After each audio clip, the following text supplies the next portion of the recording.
Good afternoon. Good afternoon, Facebook family. Good afternoon, YouTube family. This is Linda Rigby, better known as Bella, and I am glad that you all are here this evening. We're going to have an interesting, serious conversation tonight, and the conversation topic will be after the Georgia election. Now what? What do we do from here? And I'm going to kick it off and go right into the intros. We have a panel of some super phenomenal leaders.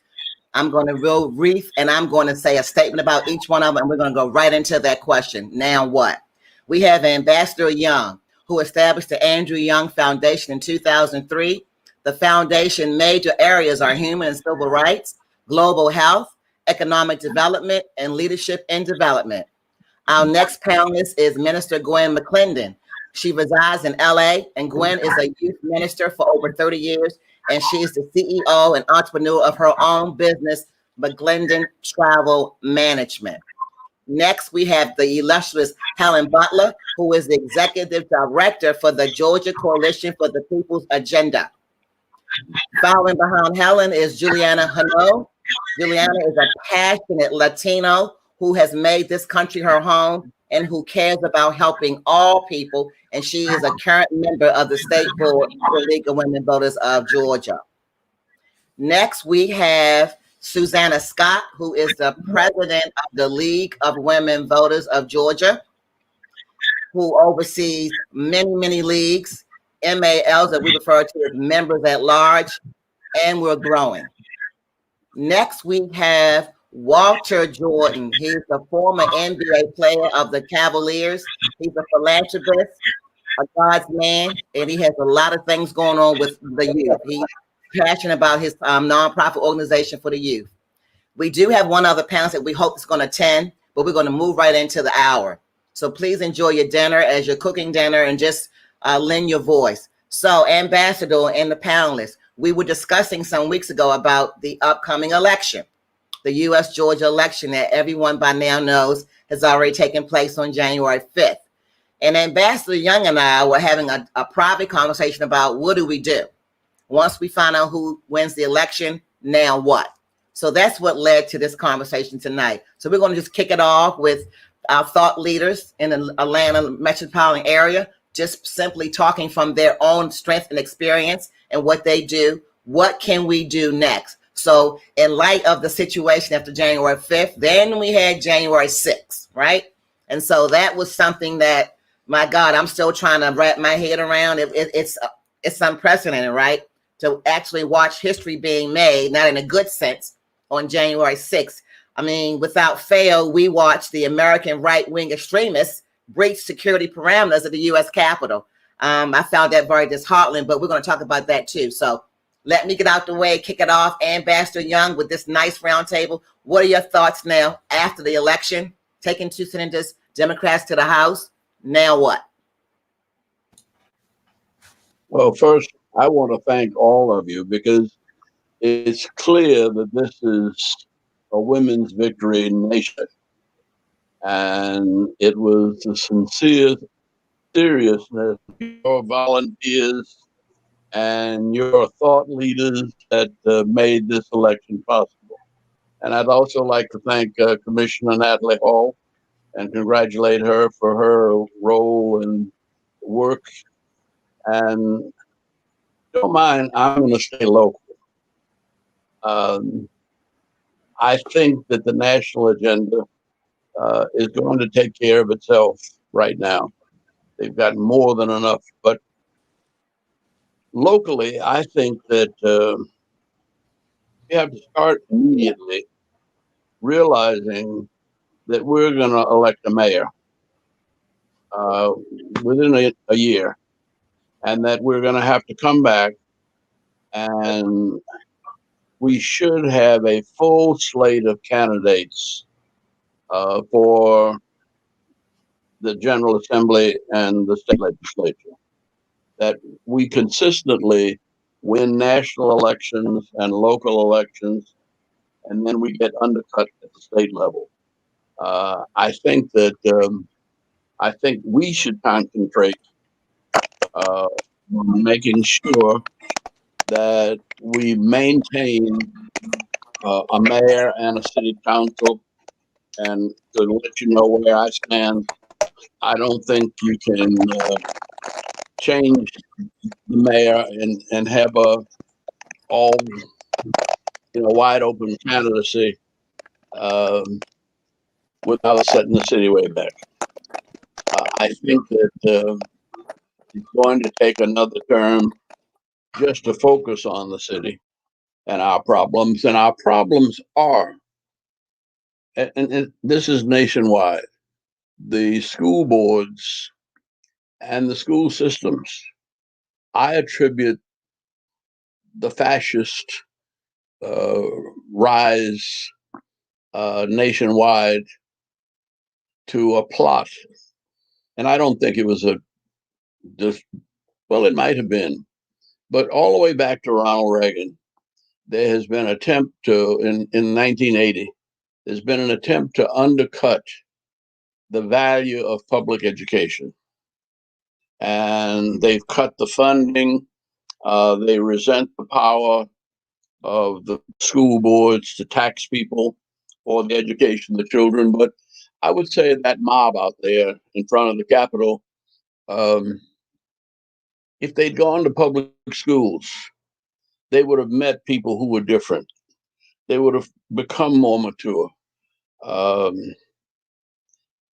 They'd have a little more understanding and devotion to the real meaning of this nation. And I think that we've exposed some of the weaknesses in our healthcare system. And one of the byproducts of the coronavirus is that it's going to get us focusing, and especially on the concept of essential workers. Well, essential workers are also people who pick up the garbage, people who keep the water pure, people who are the bus boys and the waiters and the waitresses in the convention industry.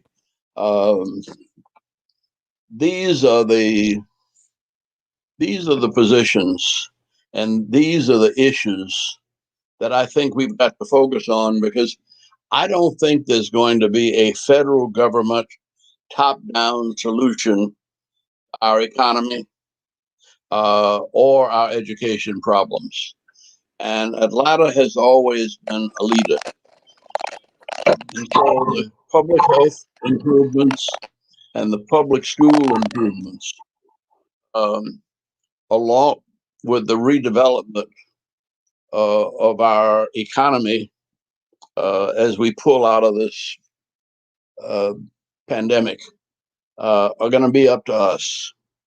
And I hope that, well, we can't wait for the federal government to get organized and deal with all of the crimes and misdemeanors and felonies that came out of this riot.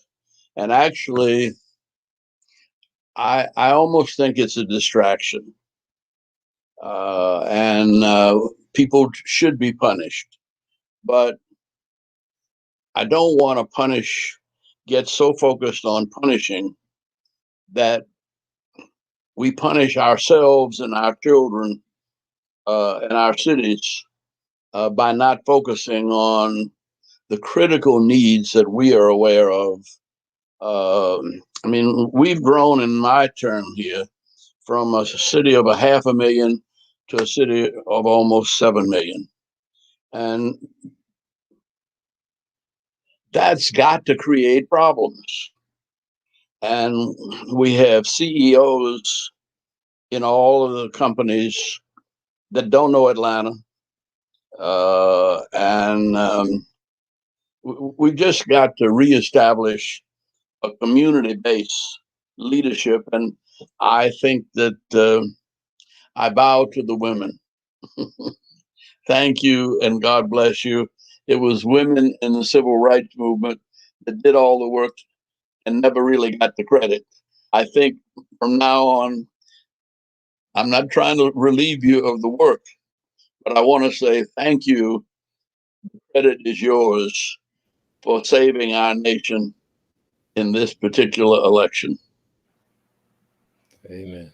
Thank you, Ambassador. Anyone want to jump in? Commissioner Hall, Councilmember Michael? Now what? We're talking about this election. We've got two senators, Democrats going to the White House, Capitol Hill. Fulton County Commissioner Natalie Hall. This is Fulton County Commissioner Natalie Hall, and I too echo what Ambassador Andrew Young was saying about we need to seriously focus on our local elections. The local elections impact your everyday life. And when I say that, I want to give you an example of how we impact your life. From the Fulton County government standpoint, when COVID-19 hit our county and our city of Atlanta, Michael Julian Bond and I hit the streets with food boxes. Our great Atlanta City Council member, Michael Julian Bond, set up a community giveaway on the corner of Joseph E. Boone by the new Cook Park, and we got all the resources out there that we possibly could in partnership with each other and with the community, the Vine City Civic Association. And that shows you how city and county government can come together to serve the people. We had not only free COVID testing, we had food boxes, we had resources for people to sign up for free insurance, for health care, for jobs, and so many other things. So the local level can impact your everyday life for you, your children, for seniors, for families, and for the homeless. We had so many homeless people that walked right on up that block and came and got socks and everything else they needed. We have to look at our local elections. Like Ambassador Young said, we have a mayor's race coming up, city council members, school board. In just 2 years, in 2022, you will have a Fulton County chair and commissioner, a couple of commissioner seats that will be up for re-election or for new election. So we need to pay very close attention on the ground. You know, a lot of people think that Fulton County is all about property taxes, but that's not all that should concern you when it comes to Fulton County. Fulton County provides health and human services, and we get so much federal funding that can benefit our communities. So you want to have the right people elected to the Board of Commissioners to vote correctly in favor of those dollars going into your community. You know, as you may remember, I did a clarion call to the community, a call for action, when there were 4 commissioners who wanted to send back millions of dollars of HUD funding to the federal government and shut off all our entitlement status.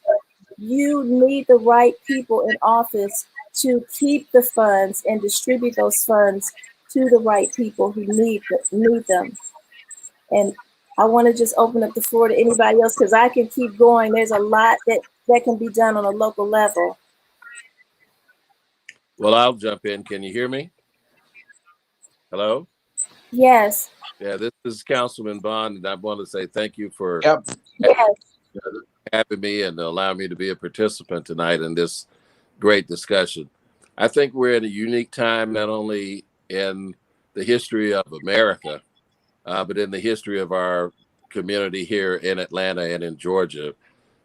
Technology has allowed our citizens to be greater participants in our democracy, as evident of the results of the national and senatorial elections that have just taken place over the last 2 or 3 months.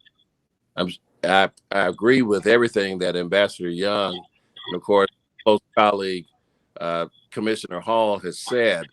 On the local level, I think our partnership, along with some other out, is a great demonstration of how your local government impacts more directly in some instances than the federal government. But I think technology has allowed all of our citizens to become greater participants in our democracy. And I believe Ambassador Young could probably speak to this, that during the height of civil rights, that even when you had marches that were full of hundreds of people, that was a small percentage of the greater community where they might have been marching and demonstrating. Now through technology, as you see the results of the elections here in Georgia, we were able to reach more citizens to get them involved and get them participating and voting. That changed not only the destiny of Georgia, but it's going to change the destiny of America for the next few years. And we need to continue to lean on that and to inspire our citizens to become more greatly involved. There are citywide elections coming up this year. And of course, as Commissioner Hall said, that there's a county election in a couple of years. But guess what? There's always an election. There's always going to be another election. And so we need to make sure that our citizens know that we don't just need them participating in elections. We need them interacting with their government. That's how we make change. People ask me all the time, why does change in public policy take so long? It takes long because to get that wheel moving, we need a lot of shoulders on the grindstone. We saw those shoulders as evidence on January the 6th here in Georgia doing something positive. And as far as whether or not we punish these individuals who engaged in insurrection in our capital, yeah, they should be punished, and we should allow the federal authorities who have that role to pursue them to the ends of the earth. But at the same time, that does not absolve us of our responsibility to make our communities better, to continue to engage with our voters, to continue to engage with our citizens, to make sure that we're constantly trying to improve our community. There are many resources, of course, on the local level that we need to make sure that our citizens are getting and participating in. And all of that is connected. You know, the more active we are on the local level, engaging with citizens, that pushes itself upward in the political spectrum. So we want to keep encouraging our citizens to participate. I know they're tired of the text messages and the phone calls and all of this that was associated with the election. But, you know, you don't need to just wind your elected official up and let them go and not worry about them until it winds down again, until there's an election. You need to be engaged with your local elected officials every day. It's a partnership. We represent people. It's not just the individuals who's in that seat. We're stronger together when we stay connected together, when we're active together to change our community. Thank you, Congressman. This is perfect. Helen, I want to hear your perspective from boots on the ground. Well, thank you, Bella. I am happy to be here with everyone. Yes, we're happy about the turnout numbers, the highest we've ever had. People stood in line despite barriers. But I think while we've talked about the local elections that are coming up, yeah, those are critical as well. But we've also got to really start taking care, as Ambassador Young said, take care of our people. Their people are really hurting out here. We have a commissioner of labor who is not distributing unemployment benefits that people are entitled to. We've got to work on getting those things changed. We've got to work on getting our state government to be more active and involved with the community instead of ideology, working together to make it happen. Just like what you did to turn the federal government around, to give the power, equal power, but we got to do the same thing with our state government and our local government. I see we got money for doing the DeKalb County CARES Act, but you know, it did take us 2 weeks to spend that money because people were in such a dire need and we only impacted a little number of people. If you're looking at the economic development for our businesses, keeping them thriving, if you're looking at healthcare, again, getting access and quality health care. That's an issue. Our governor talked about giving $1,000 to our teachers, but at the same time, we're talking about doing vouchers to take money away from public schools for those underperforming schools and those schools that will be impacted the most. So those are things, those everyday things that are impacting people is what the issues that we need to be looking at. And certainly education is top of it, whether it's college students with an enormous amount of debt that they come out of school with and not being able to really get a job that will use their talents that they've been to college for. Those schools that really don't touch students who can't go to college. So we need to really be focusing on those everyday issues that are important to everyday people. And for us, because we do a lot of work around voting and getting people engaged, it means looking at redistricting. What money is coming from the census? How do we redistrict to make sure the maps are drawn to really be fair for people, not for the elected officials? I know Michael is good, but there are some out there who want to just do things that are not for the best of everyone, but for themselves. So those are things that we really got to be engaged in and look at how can we as people stay a part of this process. A part of it is that you stood in line, you bore barriers that you were unheard of, long lines, people not being able to have access to precincts to vote. Well, vote, but have your elected officials come back to you now every week to say, here's the progress I've made. Continue to be involved in that process. As Michael said, it's not just a one-day thing. It's a 365-day activity that you have to be involved in. We have to have a culture of involvement, a culture of voting, and a culture of involvement with our elected officials. They're our employees, so we've got to direct them. So let's not just leave them, like Michael said, out there, wound up to do what they want to do.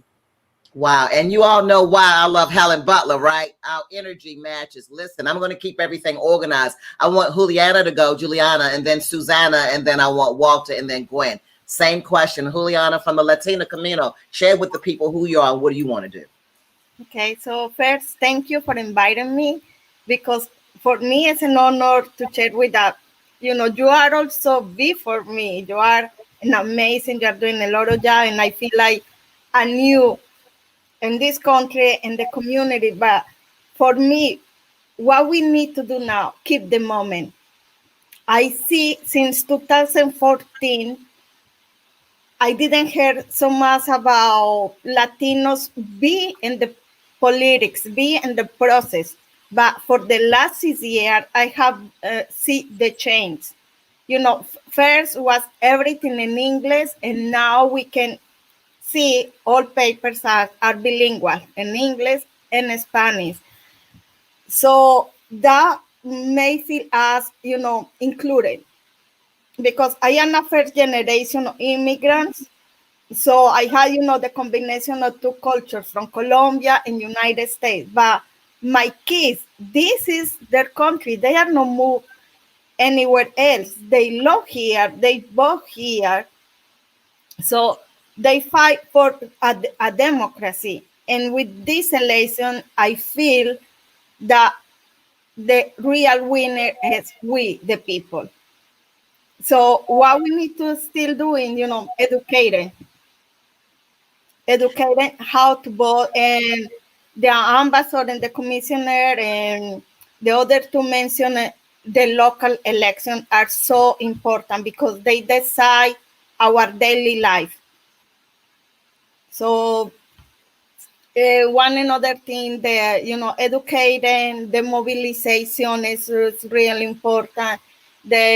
And I see the youth people, our community is really taking this serious, like they are outgoing every day, knock doors, talking people, sharing what are the candidates.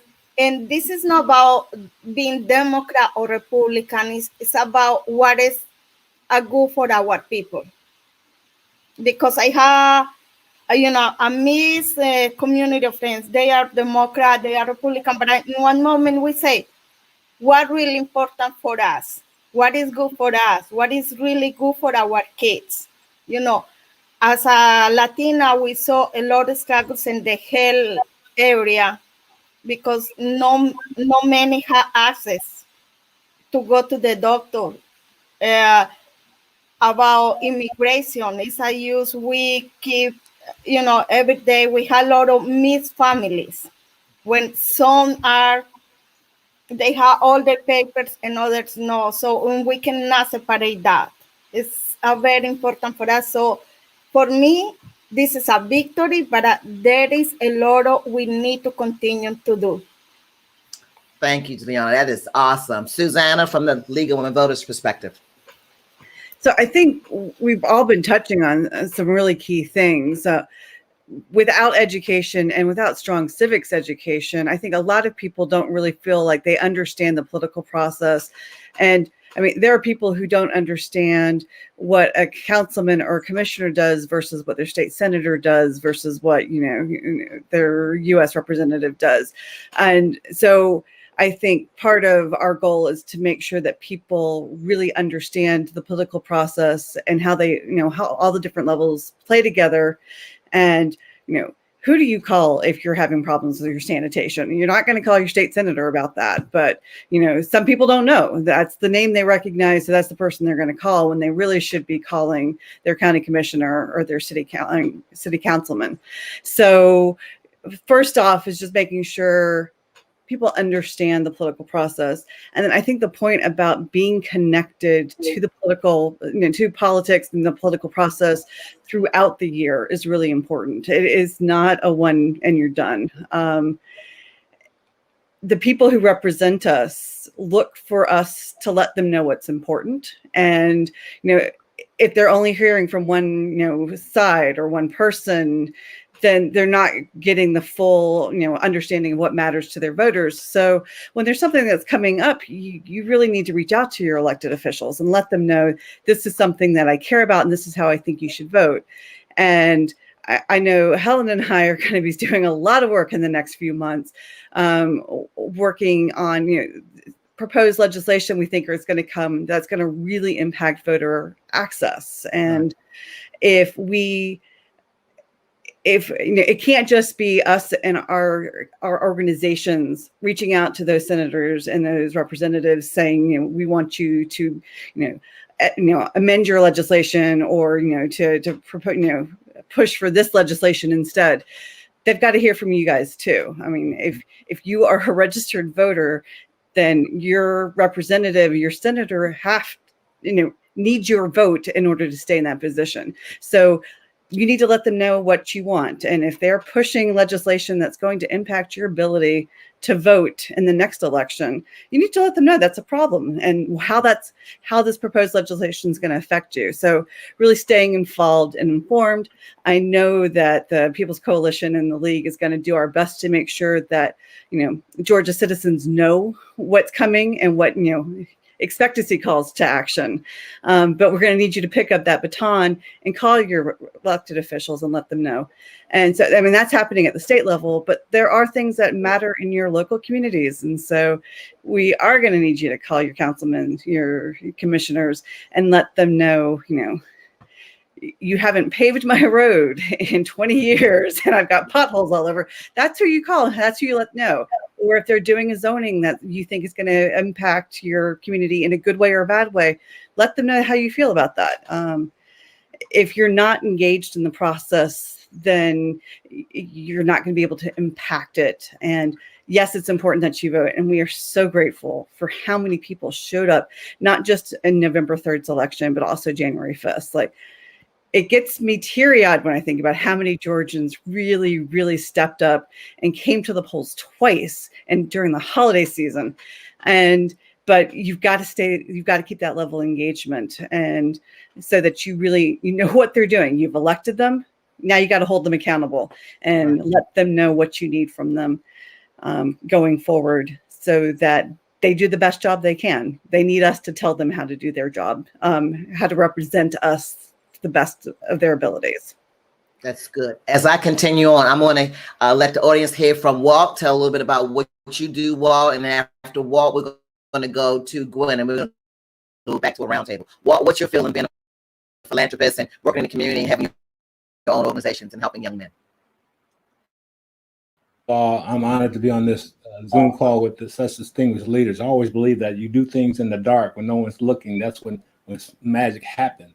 And I look at Ambassador Young and Michael, Councilman Bond, who I've worked with through the distinction at a lot of children events, giving away turkey dinners, turkeys at Thanksgiving, kids Christmas, and also back to school events. And just blessed to see so many leaders, people who are making an impact on our community. That really excites me. You know, the secret's out now, ladies, because we as Black people, we already knew the strength of our communities and our families were women, were women of colors. We knew that. We knew that we wanted something done. Tell mama, tell your sister, you know, tell your aunt, stuff will get done.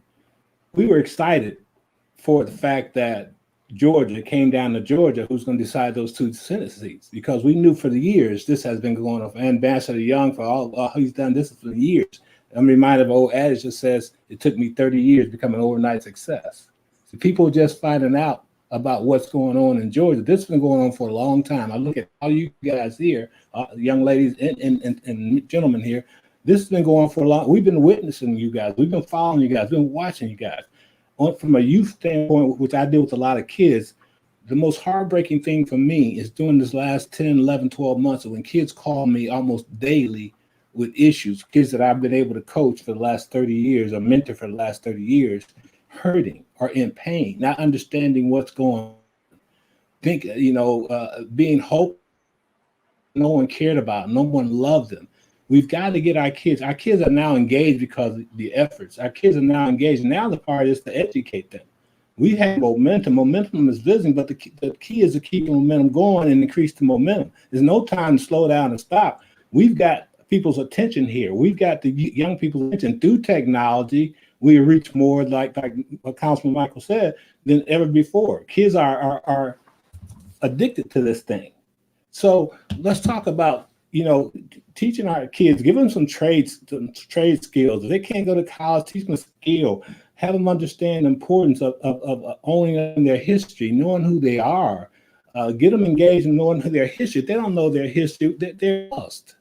And everybody here is a tremendous impact on our community, in our youth, in our families. And we have to take that to the next step and keep doing the work that we've been doing, but maybe bring 2 or 3 or 4 other people along with us to help the efforts. And the young people, now that they're engaged, I'm sure we can find 10 or 11, 12, 13, 14, 15 mentors for these young men and women. And my passion is young men, because I see what's going on with our young Black men, and I don't like it. So I'm very involved and been involved with that initiative through leadership conferences all over the country. So that's my passion, and that's my vision, is to take this momentum and what you guys, everybody's doing, educate them about the political system, educate them. They now know that we have some power, and that power is our voice, and our power is our vote, and we can make a difference starting locally. But we have to take care of self-inflicted wounds as well.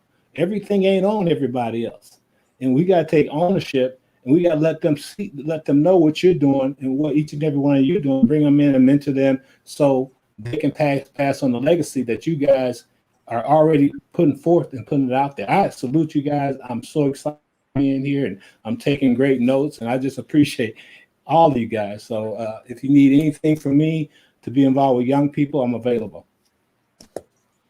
Thank you, Walt. I wanted to move on to Gwen, who's coming back on, and you guys know this is live, right? And so things happen. We are not perfect. Gwen is actually chiming in from LA, so I think it's a connection issue. And as soon as she comes, I'm going to open up the mic. And there's Gwen McClendon. Gwen, you're up. Same question. Introduce yourself to the audience.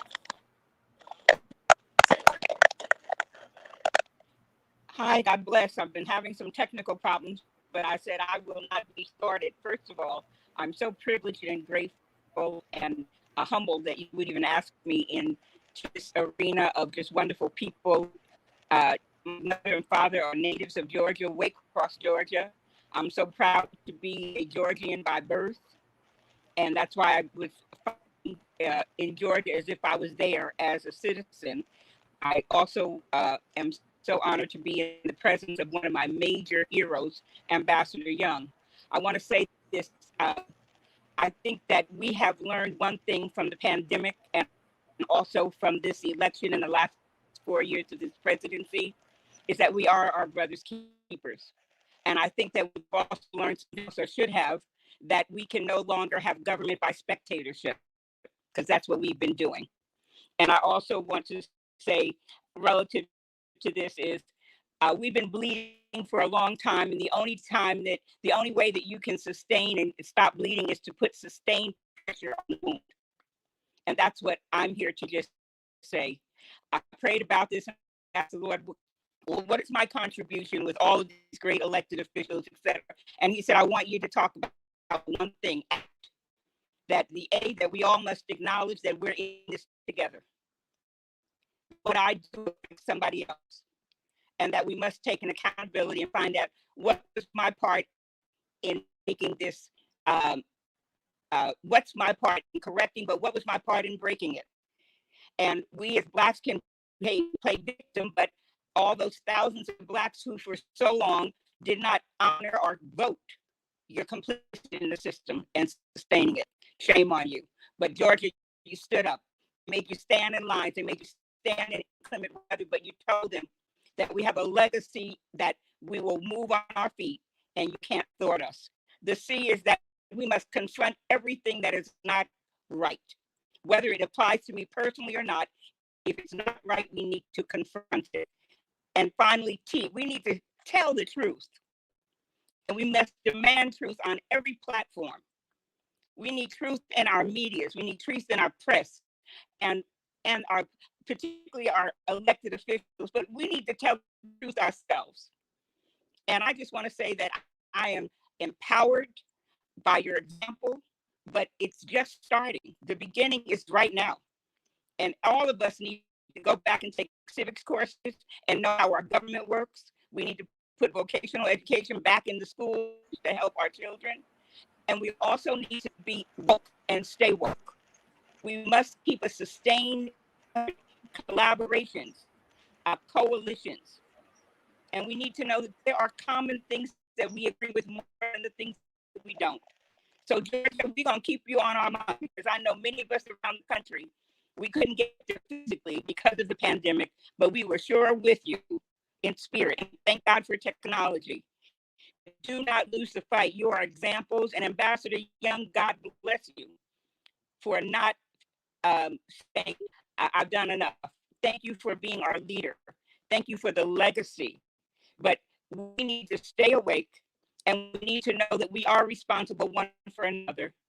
And we need to know that, okay, we got a president and a vice president. Now let's deal with the Congress and the Senate, and in your local places, everything that can be shaken, we need to shake.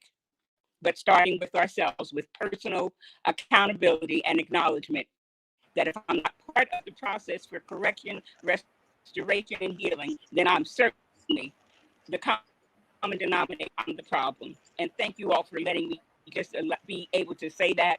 I'm fired up, and I'm saying let's go strong and let's sustain and stop the bleeding in our country. God bless you all.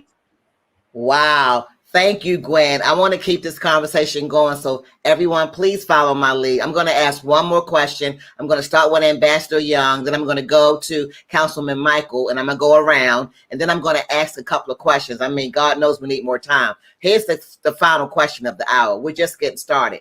Everybody knows me one-on-one, and I counted on Joy. I know everybody personally, but I'm about action. So this next question is, although Rome was not built in a day, we can start the conversation. What can we all do right where we are? Doesn't matter what our title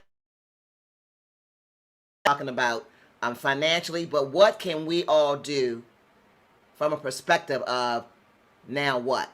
Ambassador Young, I'm going to start out with you, and I'm going to move to Councilman Baban. Come off and you move, Andrew.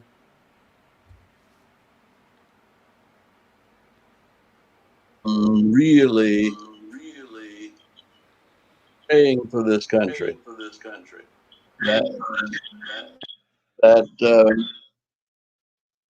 I'm not sure what happened with the crowd crashing the Congress, but that is different from anything that I was a part of in the 60 years that I was in the civil rights movement. We never advocated violence. We never threatened anybody. And we were focused on implementing the Constitution for all of the citizens. This was a sick vein in our society that goes right up to the president. And I don't think it's going to go away easily. And so I don't think we can ignore it. But I think that we've got to, well, let's pray for this country right now. And we got a lot of healing to do. And it's not just racism has been a virus since before the Civil War. And I think we are blessed, and particularly in the up in the Gwinnett County area, where it was where we had Hispanic and Asian, Indian, and Korean. We had the citizens who have come here and chosen to be Americans, but for the first time, I think the whole group gathered around what I feel is the calm, reasonable, and healing leadership. At the same time, there's been a divide and conquer movement that has gained some speed. Now I'm counting. I was invited to speak for the FBI, and I went to them in 2017, and I said, "Look, I still got a wire coming into my house where you all tap my phone, and I know you watched everything that we did, and we didn't mind that because our concept of nonviolence meant that we were transparent. We wanted you to know what we were doing." And Dr. King knew that there were people on our payroll that were also on the FBI payroll, and he wouldn't fire them. He said, "No, we want them to know what we're doing." Now, I said, there are 33 militia in Georgia. And I said, I hope you are watching them as close as you're watching us. And they may have been, and I think that, and hope that the leaders and the people who created this moral disaster in Washington are going to be punished quick, and they will come to their senses. There's already been one arrest in Georgia, and I understand the man went out after the arrest and committed suicide. So these people are not hardened criminals, but there are some there. And unfortunately, we elected a national leader. I don't like to call anybody's name that I don't agree with. You build up their support, but hopefully we're going to get through this. But again, we're going to have to work at the local level. We can't wait for people at the national level to get together. And I think you did a great service to the world and the nation by electing two of the finest young men I've ever met to the United States Senate. That was actually the way Martin Luther King understood our problems. He said the Southern senators get in there and they control everything from the South. And they collect seniority. And now I think we have a chance to let the South flow back and forth like everybody else does. And so thank you for what you did. And please forgive me for slipping off, but this is my third Zoom call today. And most of them are longer than this. But I wanted to be with you, and God bless you, and thank you very much. Thank you, sir. Thank you. Thank you, Ambassador Young. Tricia. Thank you, sir. Ambassador. Thank you so much. Thank you.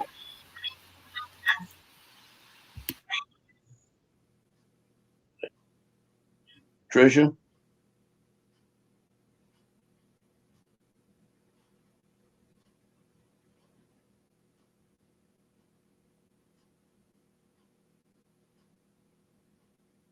His tutelage on the direction that we need to go in morally as a community and as a country.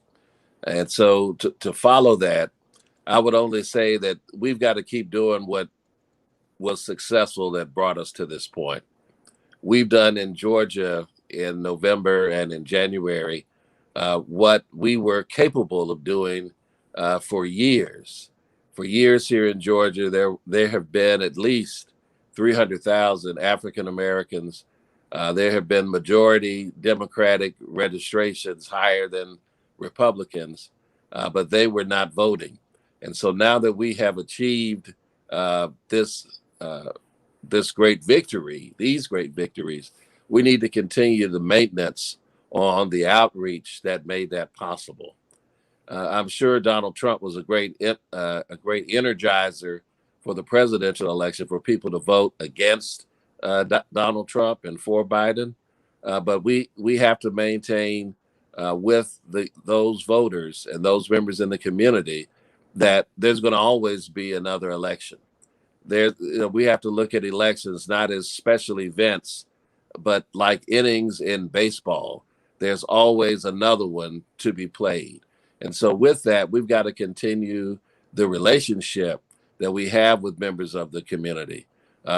Commissioner Hall and I got out in the summer, reaching out to the community to address extreme need that was in the community brought on by COVID-19. But that outreach that we've been doing has to continue throughout all circumstances. It's got to be more of a relationship that we have with individual community members, with voters, with all categories of persons that want to engage in the civic process.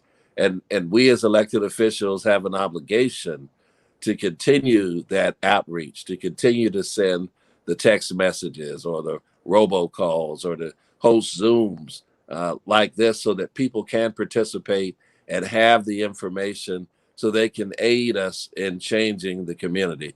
When I first ran for office in the West, on the West Side, I know I had developed all these great plans and had this great platform, but it wasn't, Helen, until I went door to door in my district and I walked it 3 times at that time that I learned that people liked my ideas, but what worked best is what the community themselves were facing. And so people would say, they read my materials and they say, Councilman, Mr. Bond, we like that, but I've got a dead dog around the corner, or I've got potholes that need to be filled, or I've got a business and I need a loan for this and that. And so it's not until that we get out amongst people learn what they need to be addressed, and then get about working on that and keeping in relationship and letting them know how we're responding and how we're doing to get what they need, that we need to continue to build this relationship in our communities, because the world changes, I believe, one block at a time. And that's what we saw in these efforts for all of these great community organizations that got out the vote in November and January.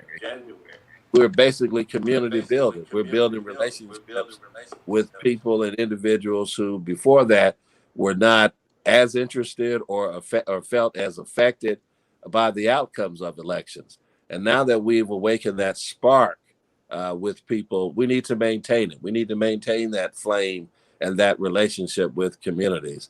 And so that they know that every election affects them in a different way, but the local ones are the ones that affect you immediately. On the city level, we control where you're born, how fast you go down the street, where you eat, when your garbage gets picked up, who comes to help you in an emergency, et cetera, et cetera. And most people don't consider or think about that. And so it matters who you have in those positions, but it also helps those persons in those positions when you're advocating for an issue, whatever it is, to have the community at your back. And you don't want to just do that, when it's time to re-up for your spot.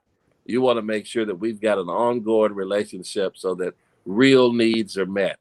And if they can't be met at the city level, then I can call my partners at the county level to help to get it met. And if it can't be met at the county level, we can call our partners at the state level to help those issues be met. And if it can't be met at the state level, then we can lean on our representatives on the federal level to ultimately get those things addressed. And that's how we can solve the problems in our community. But we've got to maintain these relationships. Technology gives us great benefits that my father, whose birthday is today, or he would have been 81 years old today, and Ambassador Young and many, many others did not have.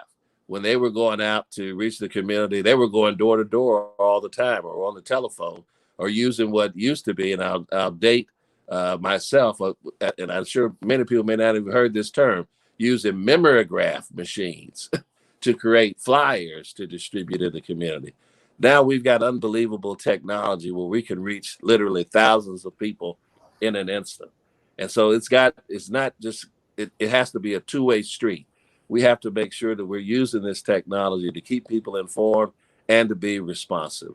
And so we need to keep the ball rolling and keep our efforts going on building and maintaining our relationship with community so that we can harness the power of the community.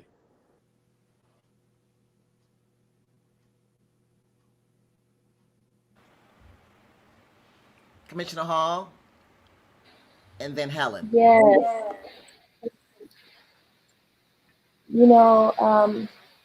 Just thinking about what Ambassador Young said and my colleague, Atlanta City Council member Michael Julian Bond, just took me back to the other day when we had people storming the U.S. Capitol and also Georgia's own Capitol. And it just showed me that there is a lot more work to do to combat hate and ignorance. And one thing that came to mind when I saw the news and saw the pictures of the people, hate has caused a lot of issues, but it has not solved one yet. And so we need to come together and work toward writing legislation and doing everything that we can to combat it. We have had our illustrious leaders like Dr. Martin Luther King Jr. and Ambassador Young, and I want to also give a shout out to those foot soldiers, the ones that we don't hear about, the ones who are on the ground marching with them. And I won't start calling names because I don't want to miss anyone, but there's so many of them. I was just thinking about Rita Samuels the other day because I remember when she was out there trying to get people registered to vote. And she didn't have all this technology, but she was doing it. You know, I remember so many of the foot soldiers before us, Ralph David Abernathy and John Bascom and J.T. Johnson, who we still have, and just so many of them. But, you know, I thought about what can I do as a county commissioner to do the same thing as them, even though I'm not on the ground, and even though we don't have the marches like we used to. And so what I have done is I have a resolution that I'm creating called Racism is a Public Health Crisis. And what I'm doing is I'm calling for Fulton County to declare racism as a public health crisis and to create a task force that will study and evaluate existing county policies and promote and support policies that can prioritize access for people of color to have health care and other resources that promote healthy lifestyles. Because we know that racism has impacted our communities in so many ways, not only in the areas of childhood experiences, but employment and crime and housing, transportation, and food access. Like Michael Julian Bond was saying, we were literally feeding people. And the other day at my inauguration, Abel Mabel said, she calls me the queen of the food boxes. But it's a great need that's out there right now. And it reminded me that, you know, before we had COVID-19, we had poverty. So this is something that is just adding to that and is creating a more greater need. Fulton County was blessed to receive over $104 million from the federal government through the CARES Act because of COVID-19. But Fulton County is mandated by the state to provide health and human services anyway. For instance, next Wednesday, January 20th, at 10 o'clock, we will start our televised Board of Commissioners meeting, which is open to the public. And I hope that all of you will come and invite others to come. We will be passing our 2021 budget, which will be over $1 billion. And we found more money than we expected to have because a lot of people felt like COVID was going to negatively impact Fulton County, the taxes and everything. But we actually have more money than we expected. And for me, it is a priority to ensure that that money goes to services and programs for the least of these. But you, as citizens, must attend. Like Susannah said earlier, everyone needs to understand government. They need to understand the different levels of government. She even mentioned the classes, that we need to put the classes back in the schools to teach our young people civics.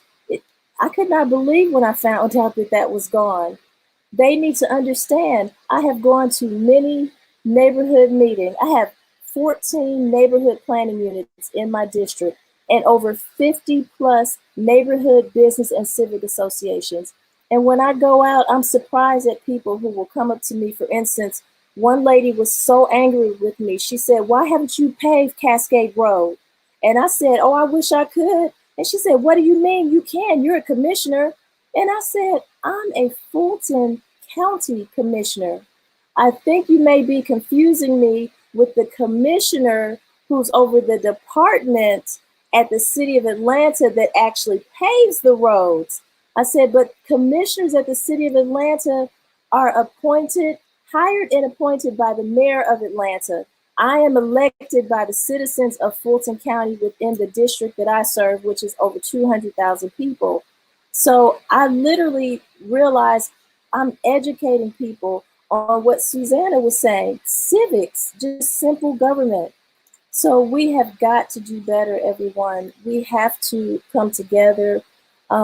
Our meetings for the Board of Commissioners is the first Wednesday and third Wednesday of every month. They start at 10 o'clock. You can go to our Fulton County website at fultoncountyga.gov, and you can literally get on live.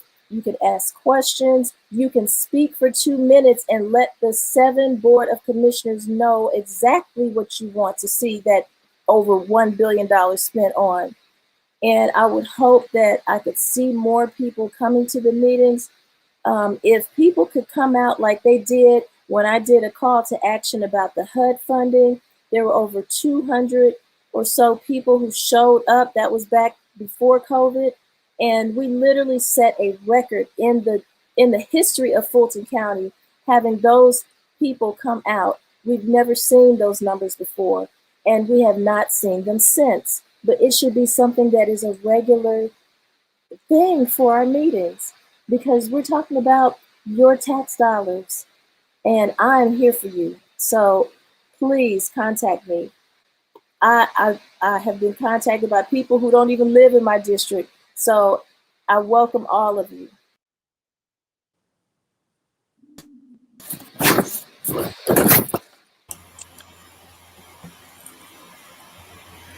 We've got Miss Helen, and then after Helen, we got Susannah and Juliana. All right, the me. For what I say that we should do, number one, in your own household, make sure everybody's registered to vote. Make sure everybody knows the voting process. Make sure you have your neighborhoods call meetings to bring your elected officials to your neighborhood meetings to say, okay, what have we gotten accomplished this week? What do we need done to get done next week? Secondly, I would say that what we should do is do the same for your county commission. Do the same for your state level representatives. Then attend the meetings like Commissioner Hall said.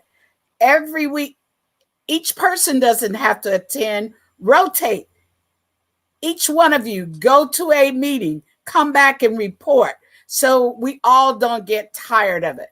Secondly, if you don't like what is going on, learn the election process, run for office yourself, and be a candidate and offer yourself for service. That's what you need to do. And I think Natalie, Commissioner Hall brought up Rita Samuels. As we all know, she talked about the power that we have in our vote, but power of Black women. We have municipal elections coming up right now. Black women are the absolute majority registered voters in 25 counties. So we can change everything in those counties. We're the absolute majority in 150 cities. So we can change everything in those cities. Use that, collaborate. Susannah and I have worked together. Galileo, Asian Americans Advancing Justice, the Caribbean Association, Women's Watch Africa, Women's Actions for New Direction. I mean, all of us have worked collectively to change the outcome in the state of Georgia. We're going to continue that. But join us. We need resources, people, bodies, money, whatever you can do. And most of all, when you contribute to elected officials, they pay attention to you. Give $5 because that will help your candidate get elected to make the public policy that you want. You can do it. We can do it. Those are the actions we need to do. Let's continue the progress we made. Again, we have to have a culture of involvement, a culture of voting. We can do this thing. We've got to change the state. We've got to make sure our local and county officials reflect what we want to happen. And most of all, join with us as we draw maps. We need you. We need you to learn how to do that. Learn a new skill. Demographics, demographers make big bucks. So come learn a skill that you can transpose to something else. But we want you to be involved in this process. We have to elect people that represent us, not them selecting people they want to represent.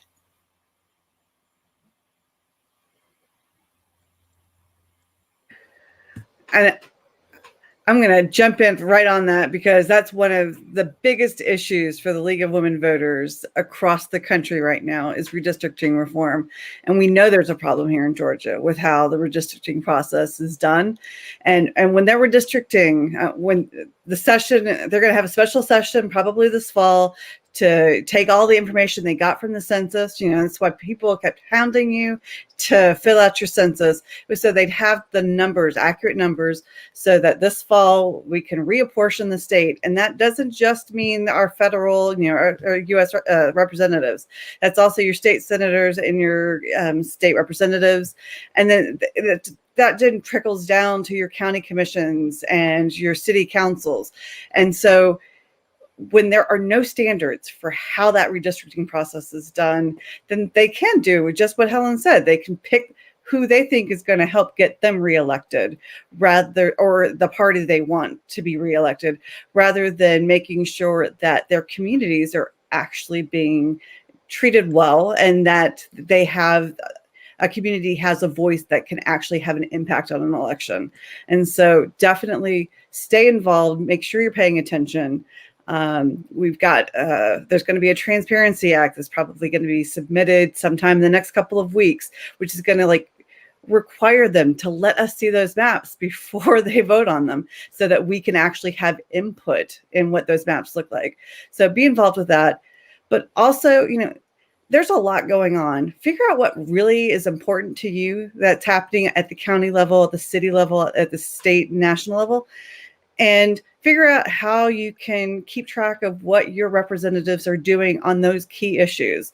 You know, there's only 2 people in my household, so we can't keep track of everything. We can't take turns. Well, that's a great idea. If you've got a big enough, you know, if you got enough people in your family to do that, definitely do that. But if you know there's only 1 or 2 of you in your household, then figure out what really matters. I mean, the League of Women Voters has Under the Gold Dome newsletter that we send out every week during the legislative session to let you know what's happening with the key issues that we're tracking.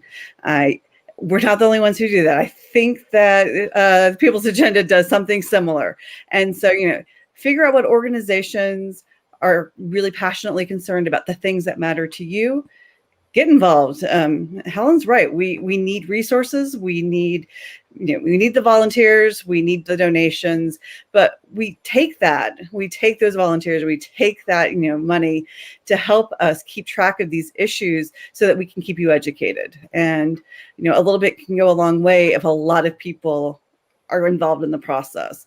And so, yeah, definitely stay involved and make sure you're keeping track, if nothing else, redistricting and election reform, because we're hearing lots and lots about new legislation that might be coming this year that is really going to impact our ability to vote by mail or vote early in person, having drop boxes, those sorts of things. So if it's going to impact you negatively, if there's legislation that's coming in will impact you negatively, you've got to reach out. You've got to let your senators and your representatives know this is a problem. You should not vote for this because I can't vote for you if you do this. So use your voice. And your voice is not just it's calling, it's emailing, it's voting, it's donating to your candidates. You've got many ways to get involved. Find the ones that work for you and do it. And thank you, Susannah. Closing remarks from Juliana and then Walt. I agree with all what says, but racism and xenophobia are not easy to deal with because they are a strong belief that people have. But I am a strong believer that if we continue working together, educating, know how the administration affects people's life daily, we can make the change. And I will say, continue the education, voting, mobilization, and donate, because run for office is not easy. It's not easy for youth people who had to work, pay college. So if we donate these people who are ready to run for office, we are doing so much. So I will focus on educating and donating.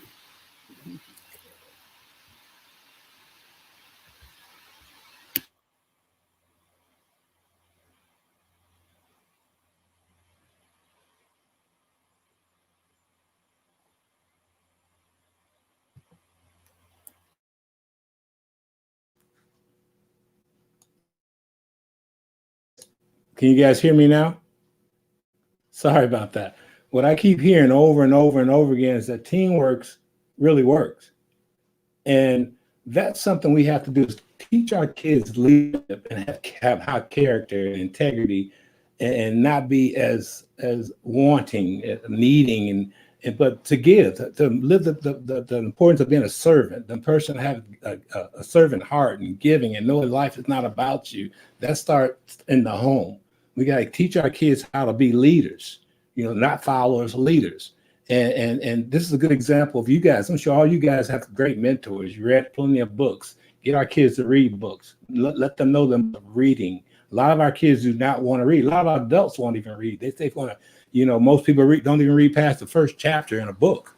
And that's a shame, because that's where all the good stuff come from, is in the books, not the television, not the pundits. That's when you find out about your history, what's going on. Pick up something. Get on one of these Zoom calls. Go to Commissioners Hall's meetings, or Zoom that in, and listen to Michael Bond and Ambassador and some of you other leaders. That's you start to really get a feel for what's going on. Then I want to learn a better job of listening, to find out what our kids' pains are, because they don't talk to their parents. They need someone to talk to. They're dying and praying for an opportunity for somebody to hear them. I think a lot about how many of your people really know you, really know your pains, really know your hurts, because most people only want to talk about themselves. So I want to listen better. I have 10 brothers and sisters. I have 47 nieces and nephews. And my job, I got so many young nephews and young men that I'm involved in. I want them to understand that they are masterpieces. They're a masterpiece. They're not underdogs. They're the kings. And I want our young men to be able to match these young ladies, you young ladies out here that's getting it done. My nieces are excelling. My nephews are going downhill. Something's wrong with that picture. Something's got to change. And it's not going to change unless we change it. We take full responsibility. So it starts in our home, but also starts locally, and also with our elected officials. Make sure they understand our pain. Make sure they understand our pain and their pain, and put programs in place that's really going to make a difference. Yeah, I play basketball, but that's not who I am. That's not what I do.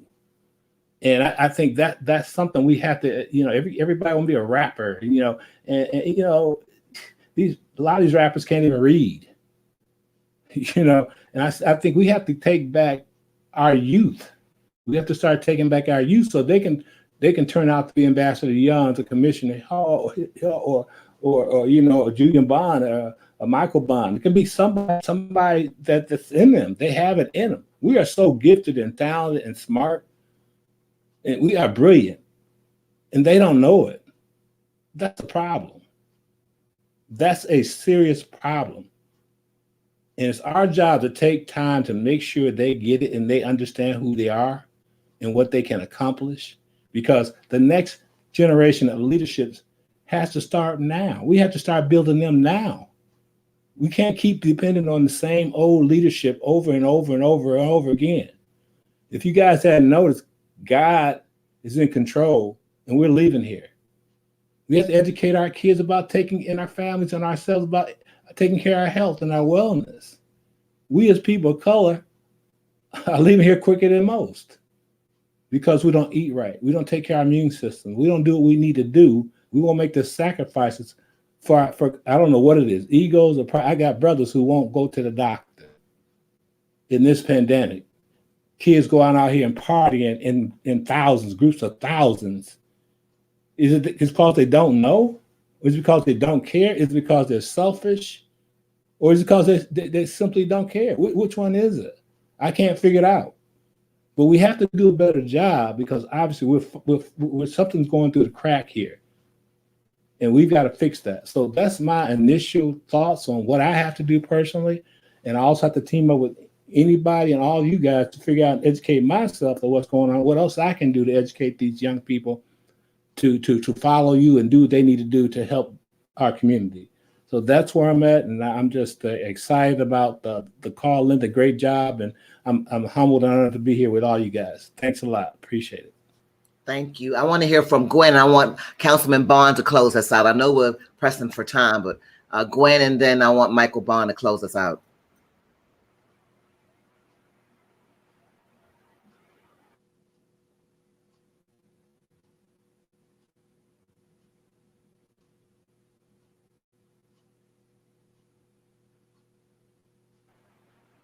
Gwen, can you come off mute?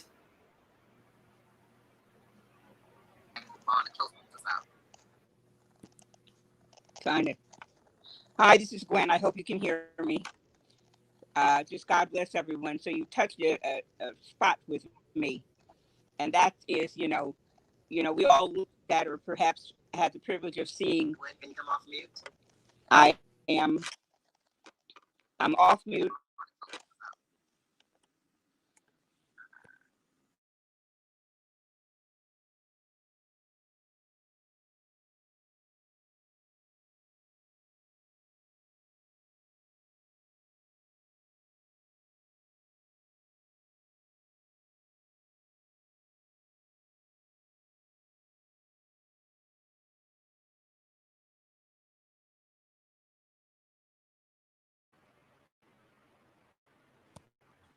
Councilmember Bond, I think Gwen's having some issues. Gwen?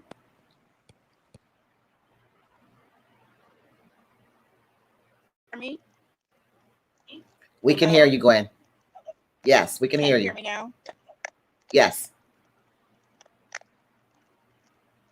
Okay, I'm not sure if you all can hear me because I've been having audio problems after the show.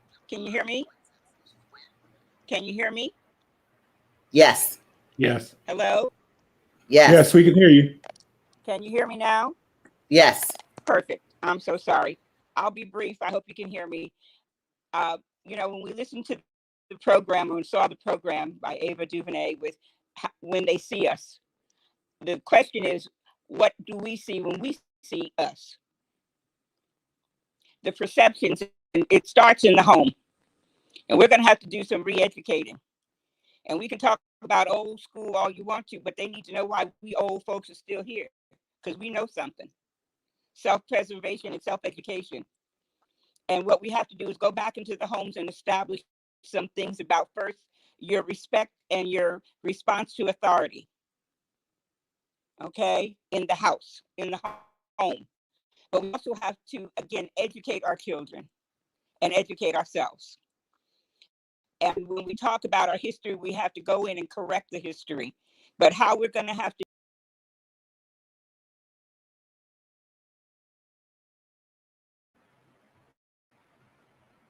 I apologize for technical difficulties due to lack of time. Councilmember Bond, would you please close out? This is a very engaging conversation. I thank everybody. I give everybody their flowers now, and I will be calling you back. But Councilmember Bond, please close us out. For not just having myself, but allow me to be a part of this tremendous panel. The elections that we've just had in November and in January aren't just political awakenings. They're not just political happenings, but this has the potential to be a great cultural awakening for African Americans here in Georgia and around the country as to what type of power, a real awakening of our Black is beautiful spirit that we seem to have forgotten in mass. I think it's time for us to have a cultural, political, and societal awakening via these elections. We've gotten great contact. We've gotten great results as we have related to quote unquote voters who have been on the sidelines.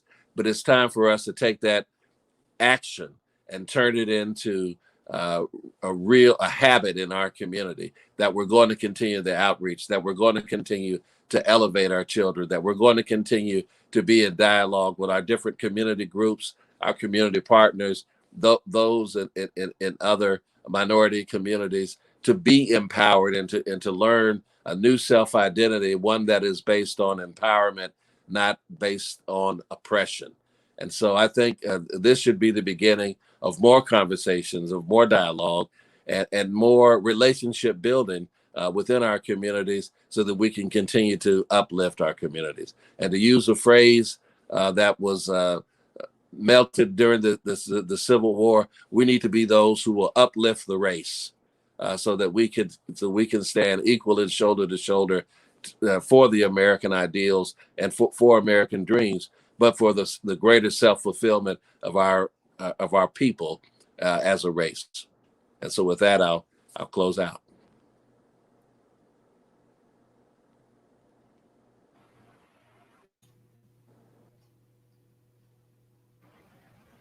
I want to take this time, due to technical difficulties, to thank each and every person. I want the audience to know this is going to be the first of many. I'm charging myself what I'm going to do. I'm going to put myself on blast in front of the panelists. I am going to charge myself to do this as often as I can get a group of people who want to lend their voice and share ideas, because this is not a game, people. And it is a revolution, and it is being televised. So with that said, I thank everybody. I thank my panelists. This is the first round of many. We're going to call it a think tank, and we're going to be about what we say. We're going to write it down as a parking lot, and we are going to do a call of action, people. This is not a game. This is not a drill. This is the real thing. So without further ado, I'm going to have Reginald take us out. You're going to watch the screen. If you want more programming, Bela is asking to please donate, because I want to continue the conversation. I do this on my own time, on my own dime, because I care. And in order for me to continue to do this, I need some help. So Reginald, take this out, and you'll see us very soon with part 2 of the roundtable. Reginald?